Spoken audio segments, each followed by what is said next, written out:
సంతోషి ప్రభావం అంటే ఆడికి వినొస్తుందా శ్రీను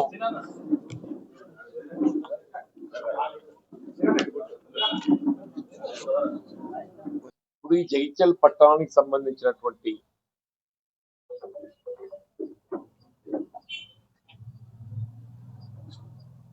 మున్సిపాలిటీకి చెందిన సర్వే నెంబర్ 138 ఇది 20 గుంటల భూమి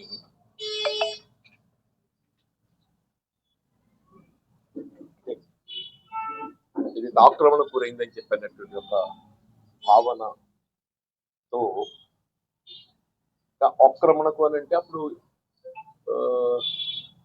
1952 ప్రాంతం లోపల పెట్రోల్ డీజిల్ కిరోసిన్ అవుట్లెట్ సౌకర్యాలు లేకపోవడంతో అవి ఏర్పాటు చేయబడటానికి కొరకు ఇవ్వబడడం జరిగింది అని ఏదైతే భావించడం జరిగిందో అది ఆ అవసరాలకు కాకుండా ఇతరత్ర వాణిజ్య అవసరాలకు వినియోగించబడటంతో ఏదైతుందో అది చట్ట ఉల్లంఘించినట్టుగా భావించి మున్సిపాలిటీ దాన్ని తిరిగి రాబట్టుకోవాలని చెప్పని 2004లో ఏదైతుందో అప్పటి మున్సిపల్ కౌన్సిల్ రెజల్యూషన్ పాస్ చేసి 140 చర్యలు చేపడితే ఆ సంబంధిత ఆక్రమణదారులు హైకోర్టును ఆశ్రయించటం ముందుగా రిట్స్ ఏదైతున్నదో ఈ రెజల్యూషన్ 140ని సమర్థిస్తూ తీర్పు ఇవ్వటం ఎవరైతే ఈ 20 గుంటల భూమి ఆక్రమణలో ఉన్నారో వాళ్ళ యాజమాన్య హక్కులు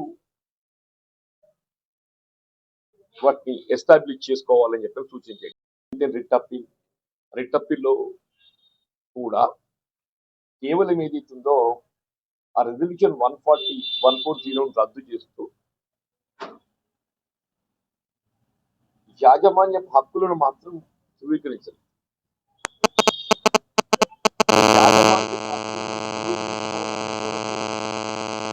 ఈ ఆక్రమణదారులు కూడా ఏ విధంగా ప్రయత్నించారు. ఇక్కడ గమనించాల్సింది ఏంటంటే ఆక్రమణదారులు ఎవరైతే ఉన్నారో వాళ్ళు యాజమాన్య యాజమాన్య హక్కులను ప్రయత్నం ఎవరైనా ఎంతవరకు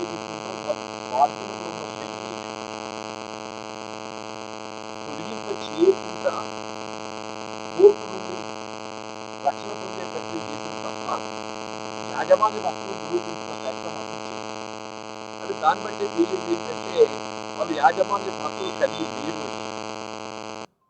that it self is an evident. యాజమాన్య హక్కులు వాళ్ళు నిజంగానే కలిగి ఉన్నట్టయితే ఆ ప్రయత్నం చేసేవాళ్ళు. వాళ్ళు ఏ కిబాలా మీద ఆధారపడుతున్నారో ఆ కిబాలా ఒరిజినల్ డాక్యుమెంట్ కూడా ఏదైతుందో వాళ్ళు హైకోర్టులో దాఖలు చేయలేదు. వాళ్ళు యాజమాన్య హక్కులకు సంబంధించి ఏ డాక్యుమెంట్ మీద ఆధారపడుతున్నారో ఆ డాక్యుమెంట్ను రాష్ట్ర అత్యున్నతమైన న్యాయస్థానాన్ని మీరు ఆశ్రయించినప్పుడు అక్కడ దాఖలు చేయలేదు. అది దాఖలు చేయబడలేకపోవడంతోనే ఈవెన్ రెట్లో కానీ రిట్ అప్పీల్లో కానీ వీళ్ళ కోర్టు ఇవాళగా పేర్కొనబడేటువంటి ఒక అంటే యాజమాన్య హక్కుల మీద వాళ్ళకి ఉన్నట్టయితే ఆ యాజమాన్య హక్కులకు సంబంధించినట్టు ఒరిజినల్ డాక్యుమెంట్ డెఫినెట్లీ కోర్టు దాఖలు చేయలేదు. అసలు అది ఆ కిబాలా అనేది సృష్టించబడ్డదా, దాని శాంటిటీ వ్యాలిడిటీ ఏ మేరకున్నది, sanctity validity with certain conditions admittedly కిబాలా with certain conditions కేవలం పెట్రోల్ డీజిల్ కిరోసిన్ అవుట్లెట్ ఏర్పాటు చేయడం మాత్రమే వినియోగించబడే విధంగా ఆ కిబాలా పత్రం పేర్కొనబడుతుంది. అంటే దాంతోనే అది నిర్ధారణ అయిపోతున్నది. సేల్ కాదని చెప్పండి. వాళ్ళు సృష్టించిన డాక్యుమెంట్ కూడా సేల్ కాదని చెప్పి నిర్ధారణ అయిపోతుంది. ఎందుకంటే కండిషన్స్ పొందుపరచవచ్చు. ఈ అంశాలన్నీ ఏదైతుందో నేను గౌరవ కలెక్టర్ గారి దృష్టికి లిఖితపూర్వకంగా తీసుకెళ్లటం, గౌరవ కలెక్టర్ గారు కూడా ఏదైతుందో నా విజ్ఞప్తిని పరిశీలించి దానికి సంబంధించినటువంటి ఒక డాక్యుమెంట్స్ అన్ని పరిశీలింపజేసే విధంగా ఒక కమిటీ కూడా వేరేది. ఆ కమిటీ తీర్పు ఇచ్చినట్టు కూడా మనం గమనించినాం. నేను నిన్న కలెక్టర్ గారికి కలవడం జరిగింది. ఈ అంశానికి సంబంధించి కలెక్టర్ గారికి కలిసాను. మరి ఏదైతుందో ఈ రికవరీ ప్రాసెస్ ఏ విధంగా చేపట్టాలనే దానికి సంబంధించి హౌస్ పర్మిషన్ అయితే అది హౌస్ పర్మిషన్ తర్వాత కమర్షియల్ చేసిండు. అరే నేనేమంటా చాలా పెట్టవా నువ్వు. నేను ఇప్పుడు ఏమనంటే నాకు జీవన్ రెడ్డి కూలు కొట్టుకుంటా చెప్పి నా పేరు చెప్తాను. కానీ నేను యావ రోడ్డు గురించి చెప్తున్నాను. నేను యావ రోడ్డు గురించి మాట్లాడు. నీ సంజయ్ వచ్చి గోపాల్ వేణుగోపాల్ గుడి పక్కబడికి ఏమంటున్నాను నేను. ఇక నేను ఎందుకంటే ఇట్లా కంప్లైంట్ రాస్తే జీవన్ రెడ్డి అని షికాయలు చేస్తుండు అని ఆ నోటీసులో కూడా జీవన్ రెడ్డి పేరు రాసి, నోటీసులో కూడా నా పేరు మెన్షన్ చేసి నాడు జీవన్ రెడ్డి కానూను మాట్లాడుతుండని చెప్పని. నేను కానూను మాట్లాడుతున్నా బాబు సత్యమే. యావర్ రోడ్డు గురించి కానూను మాట్లాడుతున్నా. ప్రజల అసౌకర్యం ఎదుర్కొంటుంది యావర్ రోడ్డు. నేను దాని మీద కానూను మాట్లాడుతున్నా. తప్ప అది కూడా మరి నేను వేణుగోపాల్ గారి గుడి పక్కపట్టి కూల కొట్టుకుంటున్నా.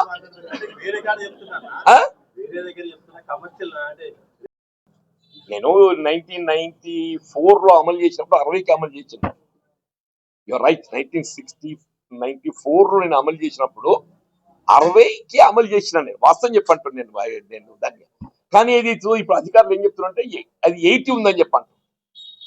బిఫోర్ అన్ఫిట్ ఈస్ 80 అంటుండ్రు. బట్ అదర్వైజ్ ఆల్సో ఇప్పుడు మన ఈ పెట్రోల్ పంప్ దగ్గర అంటే ఇక్కడికి వెళ్ళక్కడ ఒకటే ఉండాలని లేదు. అక్కడ 80 ఉందని చెప్పి ఆయన్ని పేర్కొన్నాడు. రోడ్డు ఫిట్ 80 ఉందని చెప్పని. మీకు కావాలని ఇప్పుడు చూపెడుతుంది. టీవీ దాని ముందే చూపెట్టు ఉంటుంది. డీడ్స్ కొన్ని ఎగ్జిక్యూట్ చేయబడి ఉన్నాయి.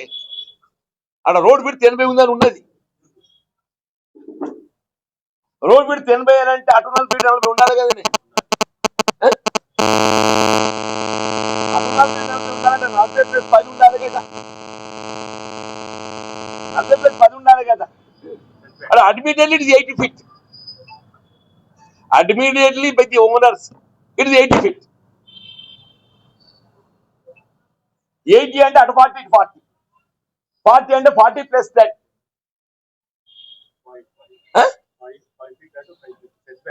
10 feet ఉంటుంది.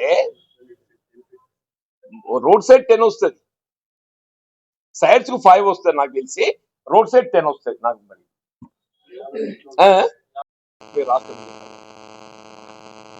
రికవరీ ప్రాసెస్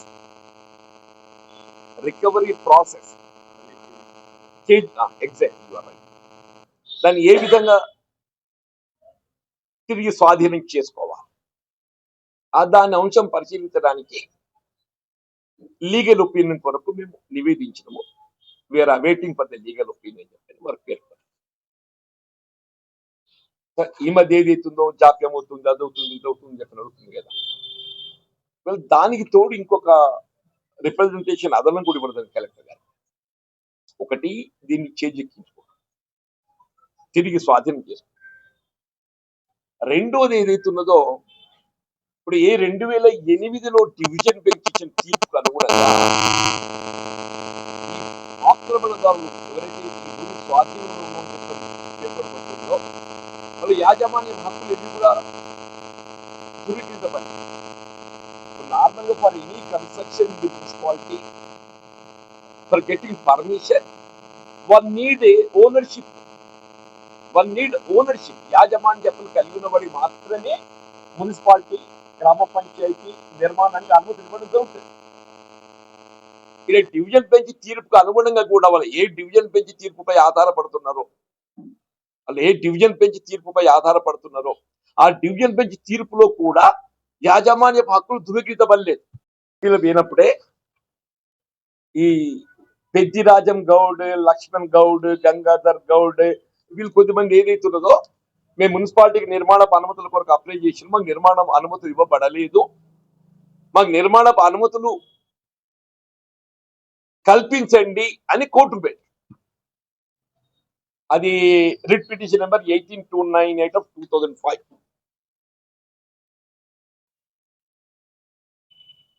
మున్సిపాలిటీ ఏదైతే నిర్మాణపు అనుమతులు వాళ్ళకి ఇవ్వబడలేదో ఆ నిర్మాణపు అనుమతుల కొరకు హైకోర్టును ఆశ్రయించింది. రిట్ లో ఏదైతే ఉందో ఇట్ వాస్ డిస్మిస్డ్. అయిపోయిన తర్వాత రిట్ అప్పీల్ వచ్చింది డివిజన్ బెంచ్. డివిజన్ బెంచ్ లో కూడా మనం గమనించాల్సింది, ఈ నిర్మాణపు అనుమతులకు సంబంధించిన రిట్ అనేది ఏదైతే ఉన్నదో ఇది డిస్కషన్ లేదు. ఈ రిట్ అప్పీల్ డివిజన్ బెంచ్ లో కూడా నిర్మాణపు అనుమతులు కల్పించలేదు. Para number 18.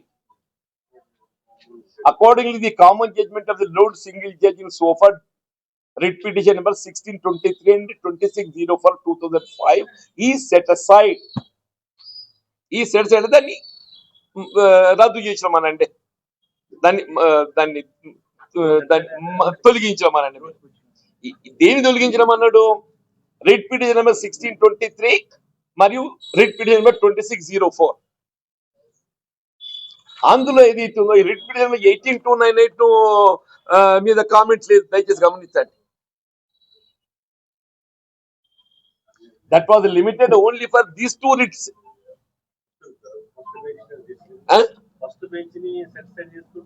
అన్నిటిని కాదు, only these two writs were set side. అది 140 రిజల్యూషన్ అమలు నిలిపివేసేంత వరకే దాన్ని మాకు కామెంట్ చేశారు. ఈ 16298 రిట్ పిటిషన్ ఉన్నది కదా, వీళ్ళ అనుమతుల కొరకు పెట్టుకున్నది, దీని మీద ఏదైతే ఉందో వాళ్ళకి అనుమతులు ఇవ్వాలి అనేది పేర్కొనలేదు. రిట్ అప్పీల్ డివిజన్ బెంచ్ తీర్పులో కూడా ఈ రిట్ పిటిషన్ నెంబర్ 18298 ఆఫ్ 2005 ఇది వాళ్ళ అనుమతుల కొరకు పెట్టుకుంటే ఇక్కడ మున్సిపాలిటీ తిరస్కరించిందో, ఆ తిరస్కరించిన దానిగా హైకోర్టు పోయింది. రిట్ లో ఏదో తిరస్కరించి రిట్ అప్పీల్లో కూడా వాళ్ళకి అనుమతులు ఇవ్వలేదు డివిజన్ బెంచ్ లో.